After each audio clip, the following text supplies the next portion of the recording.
Hello and welcome to Confidence and Creativity. I am so excited today to have on the show Raymond Isiah. He is a staff sergeant in the U.S. Air Force, and he has traveled and been stationed all over the world from Texas to Mississippi to the Pentagon, and he is coming to us now from Alaska. So he has been everywhere, and I'm so excited to have him on today. He is the oldest of four, and he enjoys several hobbies, including learning, traveling, and playing piano. He's also done a little something on YouTube. You may have come across his channel. He now has over 10,000 subscribers and over 1 million views. So, Raymond Isiah, welcome to the show. Thank you so much, Samantha. I'm grateful to be here. Thank you for your time. No problem. I am so excited for this conversation. So, how do you want to be known? I know you have a lot of names. So, you have Ray, you have Isiah. What do you want to use today? Ray, Ray. Raymond, any variation of that. Um, I have a new found value for that, mainly due to the military calling you by your last name. Um, yeah, Ray is perfect. Got it. Awesome. So, why does the military do that? What's the logic behind that? From what I've gathered, so when you first enter the military, basic training, one of the first things they take away from you is your name, and they hand you a number. So it's something called a control roster, basically, where it's how they track everyone. Obviously, you have your social security number as well, and you're essentially a number. And you start off with no, like they shave your head, you just blend in with everyone else, and you're a number. You're number 24, you're number 8, whatever. And then over time, one of the first things you get on your uniform back is U.S. Air Force and your name. And so, yeah, it's just easier at first to track people as numbers, just establishing order. And then from there, you get your name back, but, everybody goes by last names. It's universal in that sense. Wow. I mean, that definitely sounds like hazing to me. So do you think I I mean, mean, do you think that's necessary for, because is it because the military requires so much discipline and it's just kind of like we have to strip you of everything and rebuild you, or do you think that that level is necessary? yes. So if you look at the world long enough, if you look at uh, your environment long enough, you're going to notice a sense of entitlement that most people carry with them. And one of the first things that they're trying to establish in the military is that you cannot do what you're doing by yourself. You may be capable of it, but long-term efficiency is the goal. And so one of the first things they establish is, small things like that we're going to set up and make 60 beds in 15 minutes. And so can one person do their own bed? Of course. But can you do 60 beds by yourself in 15 minutes? No. With a team, with 2 people, with 3 people, they're basically establishing a framework for you're going to work as a team. And besides, obviously you exist, but we're putting each other, as the common goal. By working as a team, you can accomplish a lot more efficiently. So they're really trying to beat that into you, but they're setting up a framework where you almost have to adopt that way of thinking in order to accomplish, basically graduating. Wow. Wow. So what made you want to go into the military? Was it always something you wanted to do? So my dad was in the army. He did 20 years. And it's weird because you grow up. I personally grew up on military bases my entire life, so you get used to seeing a certain way of it's order essentially, where Mhm. you have so much order. Cut grass all the time, all the time. The roads are clean. You never see a homeless person on the side of the road. Like it's just certain things that you grow up seeing, that you grow accustomed to, and especially as a dependent, you enjoy the lifestyle because for the most Mm. part, everything is paid for. The government resources are abundant, so you have all these amenities available to you. You don't realize that somebody has to work for this. My father was at work earning all these resources, but so as a dependent, obviously you begin to enjoy these things. Um, but even when you leave it, you have a certain value for it that you really didn't realize you had until you leave that environment. You go off base, you go to, a college or what have you, and you realize I have a certain value for the military environment. Um, and it calls you. I can't explain it. I play Mm. video games with certain theme songs, and it pulls you, and you can't explain it. Like honestly, you can ask anybody, and people have their own reasons for joining, and I personally had, you know, basically my goal, my reasoning for joining was for financial stability. So I was like, where I was currently sitting, I could easily provide for myself, but could I provide for a family with where I was? I couldn't. So I was like, I need to make a step, take a risk, that basically pushes me. It forces me to grow. It makes me adopt someone else's way of doing it. And then from there, I was able to establish myself more thoroughly and then realize I have way more options where I currently sit while I still take risks because, again, financial stability is great, but you're not going to get rich in the military.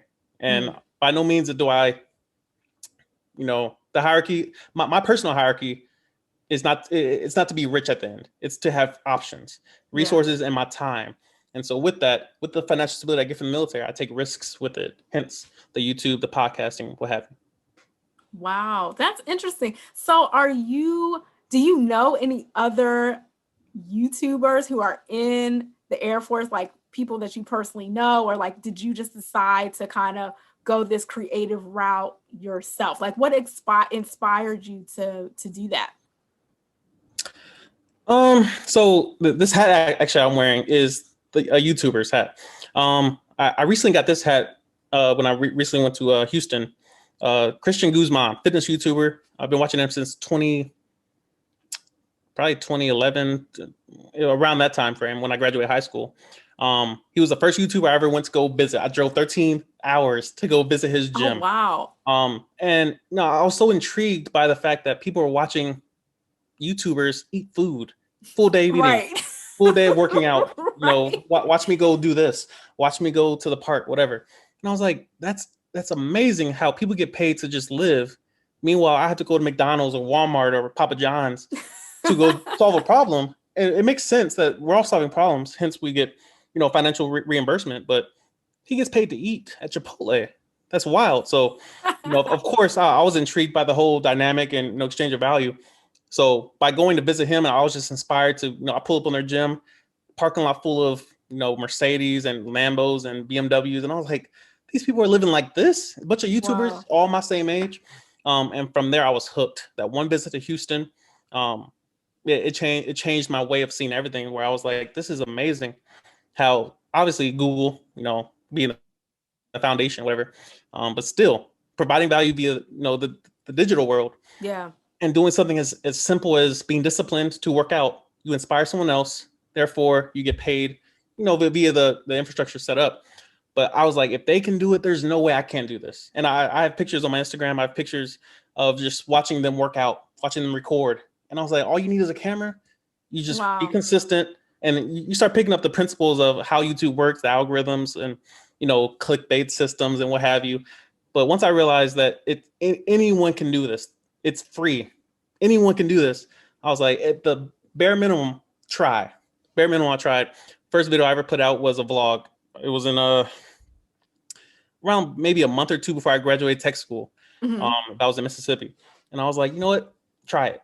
And I just posted a vlog and we was going off base. I can't remember what it was, but it got like 2 views. And I was like, yep, that's about right. And I posted another one. Just why not? It's where that they all started with 1 or 2 views, 1 or 2 subscribers, pay my dues. So I kept doing the same thing. I think I graduated tech school. I was heading to Clarksville, Tennessee, where I joined from. And I posted one video that just happened to be advice. It happened to be like how I got honor grad or how I got, basically, DG or whatever. So from that point on, that video sparked and I hit like 1,000 views or something. And I was like, interesting patterns. And I was like, the first pattern emerged where people kind of prioritized advice over a vlog, meaning they got something out of it, not just watching me live my life. And from there on, I realized if you provide value, I get what I want, they get what they want. Exchange of value. And from there on, it's not so much just getting random advice, but documenting my life was the goal. So documenting my life in a way that I tell them what I failed at and what I succeeded at. And so I'm not telling them from a place of, I read a book, come do this. This is what I failed at. I tried this. Wisdom told me to do this. I tried this. I failed at this. I succeeded at this. Here's my take on it. And so it's never from a place of authority. It's from a place of documenting. And from that place, YouTube started growing. I've never had a spike in my channel. I've never had a major, oh, he went viral. I've never gone viral, anything like that. But it's just been consistency. Can I post a video once a week, twice a week? And now it's just every day. Can I post a video Wow. every single day and give someone some value? And Yeah. from there, my channel grows consistently. Wow. That's amazing. That is such an amazing journey. And I guess one of the things that I really love is that you chose to keep going instead of being discouraged at the beginning when you didn't have 10,000 views like the first one, because Right. I know now we live in this microwave instant Yeah. gratification world, and it's just kind of like we want to be out there and go from 0 to a million, in 2 Mhm. seconds. So what have you always had that quality of patience and kind of, discipline over time, or how did you develop that? So something I talk about early in my channel is my virtual mentors. Um, I prioritize wisdom over experience, Hmm. and there's a fine line between the two. I made a video called it's basically, it alludes to a book by Nassim Taleb, Anti-Fragility: How to Gain from Chaos. And basically it speaks to, well, my virtual mentors explain how some mistakes are immediately fatal. You see this in Genesis, how Adam made one mistake. I'm that person that is trying to avoid that one mistake that Mm. tanks me as a human, as an individual, as an airman, whatever. I'm trying to avoid the big mistakes. So by using mentorship, you learn from other people's mistakes. You watch the news and say, hey, they did that. I'm going to learn from that and avoid that mistake. So I have a ton of virtual mentors. It's just people that have gone through something. A lot of people are older, some are Yeah. younger, but it's really just gathering all the information we have available to us. Hence, the smartphone, the internet. It's an amazing value in terms of I can learn from millions of people all around the world from different places in life. Some richer, some poor, some in politics, some in religion, some in philosophy. I can learn from all their life patterns and incorporate those things based on what they've already gone through, not through theory and the metrics. No, they've lived this. I can Yeah. take the chicken, spit the bones, and apply those to my life and try it. And from that place, I've really noticed, especially like so when we refer to discipline, one thing that a lot of people get wrong about the military is they think that they teach discipline. It's a Mm. myth. Discipline is enforced. It's never taught. Discipline is simply making the right decision despite your feelings.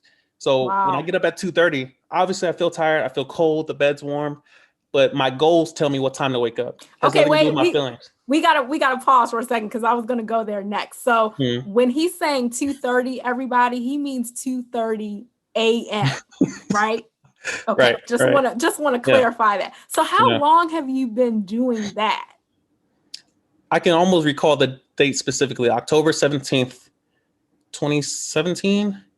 The day I got my CDCs, which is just upgrade training when you get to your first base. So graduate tech school, and your CDCs are just, it's a packet of paper Mhm. of everything you just learned in tech school. And you're going to go through all of it again, and they're going to retest you on it regularly. So I believe there's 2 volumes, 4 chapters each, and they test you on each chapter. You take a big test at the end, and you will not fail these tests. The Air Force is basically it's the mental part of the Department of Defense. Army is the boots on the ground. The Marines is amphibious. Navy's water. Air Force in the air. But the rest of us is not that are not pilots. You know, testing. So Wow. with that, um, I realized I cannot study after work. It just doesn't happen. I don't go to Yeah. the gym after work. I don't do anything that's not Netflix or Hulu or Amazon Prime after work. I'm in the bed, but because I'm in the bed, I go to bed early. And because I go to bed early, I can wake up early. And the first thing I do is grab my coffee and study for an hour. Something I learned in tech school when I failed my first AFSC. So AFSC is just a job in the Air Force. Mhm. It's just fancy, name for a job, whatever. Yeah. So after I failed my first AFSC, they reclassed me and said, "This is your last chance. Good luck." So Mm. from that, I had to realize I don't know how to study, and because I didn't know how to study, obviously I was failing. So no matter of effort could overcome the fact I didn't know how to retain information. So my next AFSC finance, I learned how to study. I cut everything, and I realized that in certain environments, that there's certain things you need to understand about yourself. It starts with self-awareness, self-assessment. And from there, I realized, yeah, retaining information is not something that I ever had to do before this point. So by doing so, I was able to pass, top of my class, got to my first duty station using the same methods. I studied my CDCs, but I realized, again, I'm not going to stay after work. I'm not going to do anything after work. So I need to study before work. I need to go to the Yeah. gym before work. If I'm going to make any videos, they need to be done before work. And from there, Wow. it's been so efficient. I can't stop doing it. Even while on vacation, I get up early. It may not be 2:30, it may be 3:30, but when I sleep in, it's 4. It's 4:30. My body's just used to it. Man. And I mean, it's been working. I can't stop doing it. Wow, that's amazing. So now you're currently stationed in Alaska, right?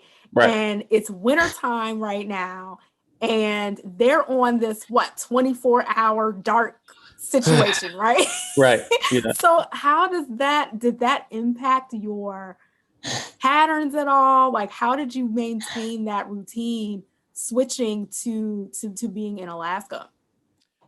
This pattern I'm on, getting up early, whatever. I've tested this deployed. I've tested this pretty much since October 2017, 2017. I've been doing this and nonstop.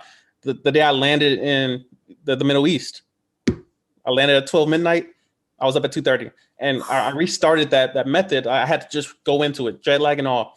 When I got to Wow. Alaska, when I got there, I believe it was July 1st, so it was summer. Mhm. Um, same thing, 2:30. Alaska is 4 hours behind the DMV, Right. so I had to account for that. But yeah, same thing. The one thing that keeps me productive during the winter in Alaska. Right now, I'm in Florida, so it's amazing down here. Sunlight and heat. It's Right. beautiful. But one thing that kept me productive at all whatsoever in Alaska was my routine. And Mm. if anything goes wrong in my life, I can revert back to my routine and see that if there's all this order, find the chaos, find what's out of order. And my life has been structured that way, at least since I joined the military, mainly just looking for chaos and addressing it. Just Mm. check engine light, address the check engine light, stop covering it up, stop ignoring it. What is chaotic in my life and address it. Now we have peace. Same thing with my sleep schedule. The darkness, I'm telling you, it's the weirdest thing to adjust to. The light is the same thing. But again, your body is a machine and you can program it. So by just going to sleep at the same time, waking up at the same time, I realized I can be productive and my results are predictable based on the structure that I set in place. And by not deviating, as long as I stick to it, stay disciplined. Again, discipline is a choice. As long as I choose to be disciplined, my results are predictable. And my sleep, has helped me mainly because I keep it the same. Wow, that's amazing. I mean, I still commend you for that because, you still have your work. I mean, you don't just have a whatever job. Like you have to have, be fully in, have your Right. brain all the way on, really intense situations, I'm sure. Mm. And then you've also accomplished a lot with your work as well. So I know that you rose to the ranks of staff sergeant within just 3 years. So Yeah. is that difficult to do? And, how were you able to do that, even just with everything going on? Was that something you always wanted, or did it just kind of wind up happening? So it's supposed to happen by the way it was set up. It's not done often. The first time I even heard of someone making staff in 3 years was in tech school. Mhm. So when you first get to tech school, you have a week of just briefings, just sitting in a chair and somebody talking to you about stuff. And you're sitting in blues and you're comfortable. The uniforms are tight because you're eating good at the BSAC. And you're sitting there and they're just talking to you. Don't do this. Don't drink and drive. Don't drive. Don't have sex. Just foolishness. And they're talking to you. Well, one of the briefings was a guy that they spoke so highly of, and they said he made staff in 3 years, which Mhm. basically means he promoted every single year he was in the military, maybe twice, a single year. So I was like, if that's possible, I want it. And it's Mm. just the competitor in me that loves efficiency. Why do I have to take a test twice if I can take it once and get it over with? Yeah. So with that, you need a little bit of timing and a little bit of luck. Um, Again, the system is kind of set up for you to excel. Mhm. So if you do give effort, again, discipline, they don't teach discipline, they enforce it. So if you don't do what you're supposed to do, they won't force it. So from the back end, you learn. But if you're up front, if you seek mentorship, you seek wisdom, you realize I can be proactive with certain actions. Yeah. So BTZ, I got that. BTZ is basically, so you come in at E1, there's a lot of variables in there, but Mhm. basically in tech school, I came in E1, promoted to E2 automatically. They give it to you. E3 they gave it to you guaranteed, and then senior airman E4 is the first one that you sort of kind of earn. So BTZ, it's given to you, but there's an opportunity to promote 6 months earlier than everyone else. Okay. So again, that's just simply studying. It's a test, but the test is live, so it'll be me sitting in front of 4 or 5 chiefs, and them asking me random questions out of a book. Oh, And for wow. me, I had the book for a weekend, which is Phew. it's a whole thing. But again, I had a schedule set in place, so I wasn't surprised that I can just study something else this morning instead of what I normally study. So plug that in, study, and then current events was another thing that they added to that. I watched YouTube that morning. So I just watched a ton of YouTube videos about current events, learned about the G8 summit and what was going on, with NATO and what have you, and retain information because it was through a method that I can emotionally connect with as far as comedy is concerned. So Daily Show or all these different comedy routines based on the Yeah. news. So I easily retained it. And then from that, you go to a board and you're in your blues. You dressed up. You sitting at attention. All upright and what All have you. right. And the Chiefs just ask you random questions, and they're like, "What about this? And what's the difference between Memorial Day and Veterans Day?" And just some are easy, home run hitters, but some, that they're really gonna test you. But the real one thing I learned from it, because I got the highest score on the board, which was the in person thing. One thing I learned from that is that they're looking for confidence. That's Mm. all they want. I think I got 2 questions wrong, but again, it really wasn't about the test. It was about how do you hold yourself under pressure? How do you present yourself? And luckily, Yeah. I had YouTube, all that practice from YouTube under my belt up to that point, to where it was almost like making a YouTube video talking to them. Even though I didn't know the answers, I can rationalize just about anything. So even if I didn't have the right answer, I can. All right, I'll get back to you. I'll email you. But basically, kind of talk your way out of it and stay Wow. calm. And so with that, I got the highest score on that. Promoted with BTZ to senior airman 6 months earlier, which gave me a little bit of padding for my deployment. Came back from that, tested out of cycle for staff sergeant, tested one time. Again, 1 hour a day of studying. I didn't study at all when I was deployed. I enjoyed myself. Abu Dhabi was amazing. Went to Dubai a couple times. It was gorgeous, Wow. but That's didn't awesome. study at all for staff. Came back from there, studied an hour a day for staff sergeant, and made it first time. And so through all those processes, it was a 3-year time span.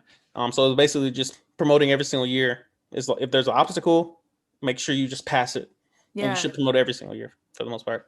Wow. That's amazing. So it seems like you just have this system down. You are like, I know what works. I know how I learn. I know how I Mm-hmm. retain. And so the sky is the limit for me. So I know that I'm sure in your career, there's been at least one time, if not several times, Mm-hmm. where you have just been like shaken, like, oh my gosh, how am I going to get out of this? So if Mm-hmm. you're able to, if there's anything that you are able to share or talk about, Mm-hmm. how in one of those moments, how did you move forward and get past it?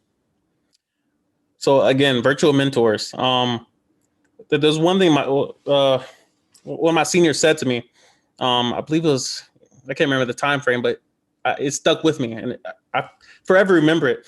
He said, "You didn't get where you are by yourself, and you won't get where you're going by yourself." Mm, Basically, humbling me in that moment, because if a lot of people don't know, I'm over the top in a lot of ways when it comes to being competitive. I study a lot, I learn a lot. So when there's an opportunity to compete with somebody, you're like ready to my go. energy rises.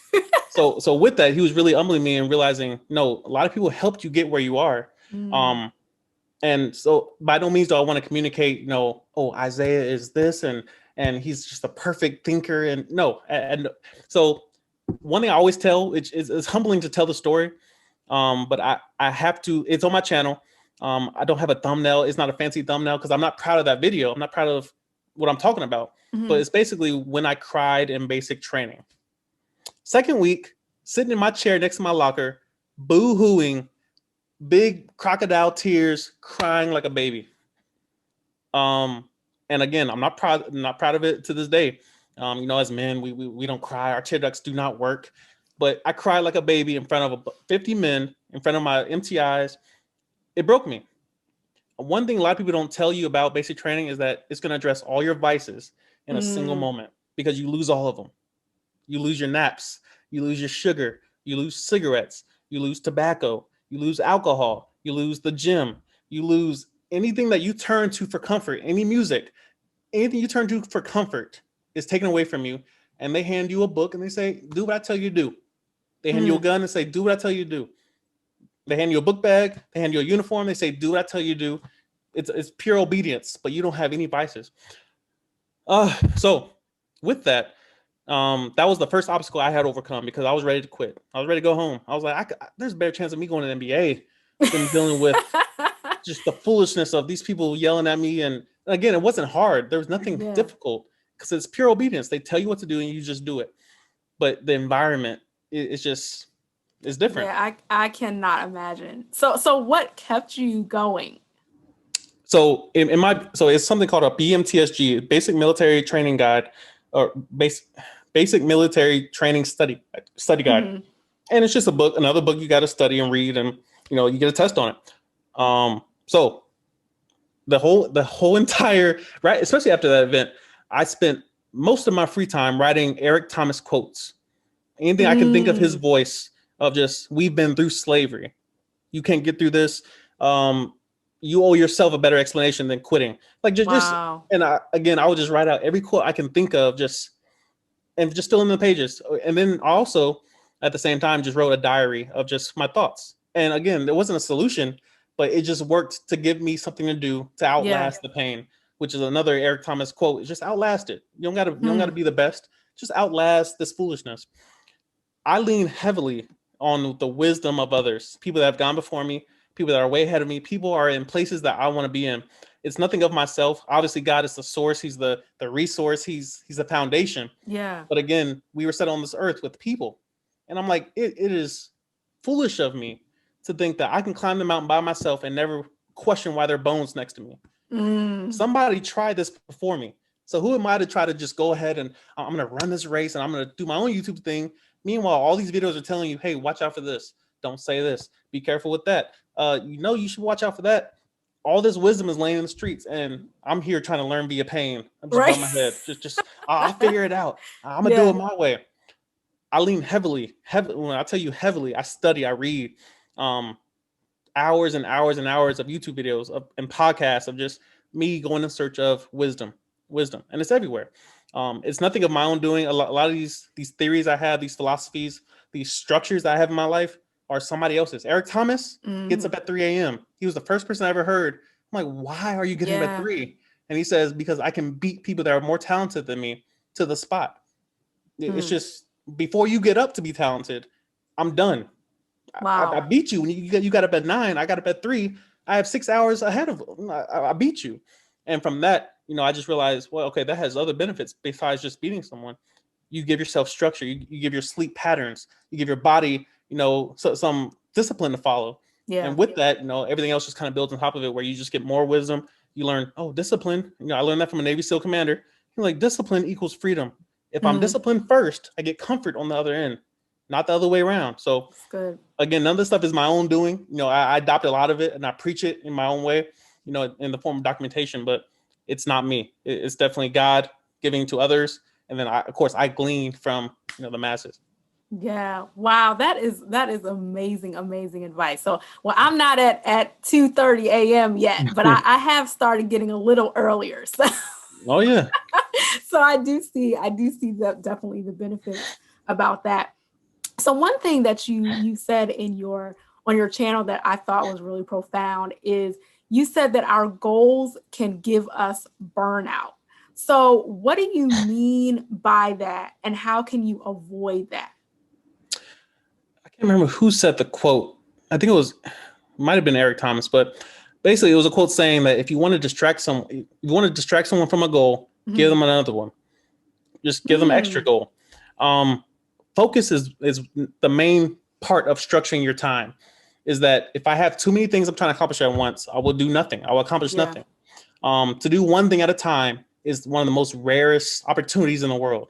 To focus on one thing, one conversation. Can I just focus? Well, that's why I love going to the movies, because my phone's off and I can just watch a movie and retain and just read the subtitles and just focus on one thing without distraction.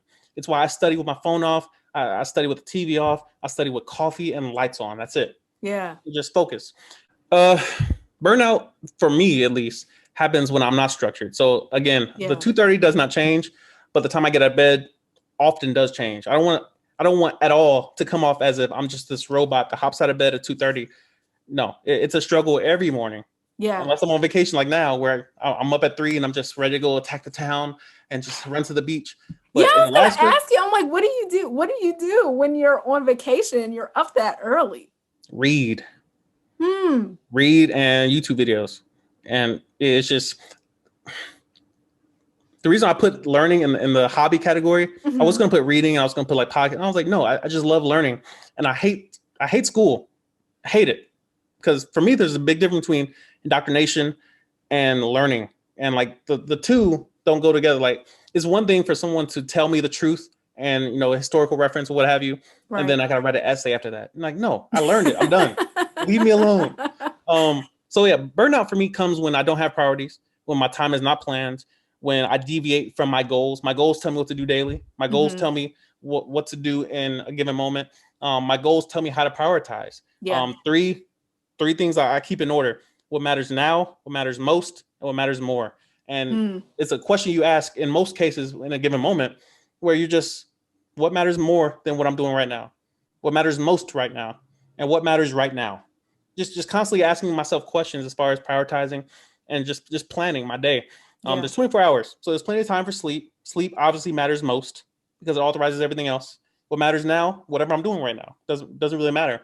But if something's due in the next hour or so, this matters more than whatever I was doing. So just my prioritization, the willingness to say no. Some people just keep piling on, the fear of rejecting someone, the fear of dealing with confrontation as far as why you Yeah. did not say no. Yeah. Saying no. For me, excuse my French, but I have two ways of thinking. It's quite binary in a sense that it's either hell yes or no. If you Gotcha. invite me to a musical where they're singing and dancing around, I'm gonna say no. I would not be there. You invite me to go to the beach and sit there and do nothing, hell yes, I'm there. It's easy. Yeah, you Yeah. invite me over for free food, hell yes, it's easy. But by having that binary way of thinking, you eliminate a lot of fluff and a lot of feelings and a lot of, I don't want to offend them. I not no, just be Mm, upfront, be direct, and it saves me a lot of fluff in my life where I have to plan so many different activities that I don't yeah. want to be at. Yeah. So my time is more valuable. It's my number one prized asset is my time. Hence why I plan it. Wow, that's excellent. So, what's your advice for that confrontation of no? Like, if you say no and somebody, questions like, well, what do you mean you can't do that? Or why can't you do that? What is your solution for that? So I don't really deal with it much often, Hmm. as far as follow up, because I tend to be quite direct and Leave no room for question. right. Yeah. Because again, like the way people communicate with me, I control that. Hmm. So like perfect example in the military, we use mostly email to communicate. I plan my responses by simply scheduling all my responses to go out at 5 p.m. every single day. You get one chance to talk to me, and my response will go out when I say it goes out, meaning you can't respond Wow. until at least a certain time, which usually I'm gone already. I'm at home. I'm in the bed. I'm asleep. So by controlling the inlets and the outlets, Yeah. I control the communication as well. Now in person, it's a little more difficult, but again, I try to be very direct. There's really no way to avoid. Like some people are, they'll impress upon you and they try to use emotional baggage and emotional reasoning, and I know, but I really just need this. And so, perfect example: homeless people. I struggle from a humanity standpoint as far as how to say no to homeless people, and I came up with a rule, and it works for me. Anytime somebody asks me for money, I say no. Hmm. Anytime somebody asks me for food or water, I say yes, guaranteed every time, no Gotcha. exceptions, and it helps weed out a lot of the needs for people who have visions. It's not that deep, But for me, it's like I can never tell somebody no if they need food or water. Yeah. That's just beyond humanity. But if somebody asks me just for money, you did not think long enough on that question for a random person walking past you. You could have been more specific. You could have thought that more through. At least people that have the fancy signs and they go viral on the internet as far as I really just want beer. Please give my Right. beer, or whatever. Those people, that at least they put creativity in it, whether or not they have ulterior motive. But for me, it's just giving people an opportunity to jump through hoops to ask me questions. So if I do say no, at least they earned it. No, but in most cases, most people will take no the first time, and I don't have Yeah. to do a ton of follow up with them. Yeah. Got it. That's awesome. I wanted to conclude with, what is your definition of leadership? Interesting. Couple things. So accountability, the willingness to give, and the willingness to sacrifice. That's good. I actually just went through the Airman Leadership School, so this kind of fresh as far as the conversations we had. But accountability is one of the number one things I pride myself on. The ability to say that when I'm wrong and to admit that openly and upfront, and not jump around and candy coat it. No, I was wrong. I was wrong. Yeah. Accountability is number one. Giving, especially giving beyond your own hurt, giving with no expectations to receive back, which ties into sacrifice. As far as perfect example with my mother, I would sacrifice my life for her. That's my greatest example of love. It's the greatest way you can express your love. Obviously, day to day, we use kindness to show that. But in the moment, in the greatest examples that we may encounter, sacrifice is always there. Leadership is simply going first, but also remembering who's behind you, and the examples. I don't really like leadership, or the cliche terms that are associated with it, because a lot of people just kind of get so book heavy that they realize I have to walk this out. Especially me being a brand new staff sergeant, it's my goal to be a person, a human. Just Ray. When somebody sees me, they don't just see rank. They see somebody they can communicate with, they can talk to, somebody who knows when to give them a hug in and out of uniform, the human. And then obviously at some point the insignia turns on and you have to do the actual job itself. But the humanity aspect, it seems to be lost nowadays, where we struggle so much to interact with people that it's almost painful to say good morning, or to wait for a response, or are you okay, like, do you need anything, and people say that nonchalantly. But leadership for me, it's a human exchange, exchange of value, but someone who's willing to pick a direction. That's really the core of it, is that a leader is deciding the direction of it, and the followership aspect is someone who trusts them, obviously, to follow them in the direction they've chose, and to even correct them out of love, when need be. So a lot goes into leadership, but the humanity part of it seems to be lost on America nowadays. But tragedy seems to turn those things around, however briefly it may occur. Wow, that's amazing. Well, thank you so much for all of your insight and knowledge. Really enjoyed this conversation. So if people want to go and follow and get even more of your insights on leadership and goals, and how they can get up at 2:30 a.m. every day, where can we go to find you? So on Instagram, it's just at Raymond Isiah. Isiah spelled ISIAH. You can use that for most platforms. Twitter is different. It's _ Raymond Isiah. And so, yeah, I'm on pretty much any platform you could think of, LinkedIn, what have you, all of it. It's just Raymond Isiah. Excellent. All right. Well, thank you so much again. And I'm so excited to talk to you. And thank you so much for your time. Thank you for your time. I'm grateful. Thank you.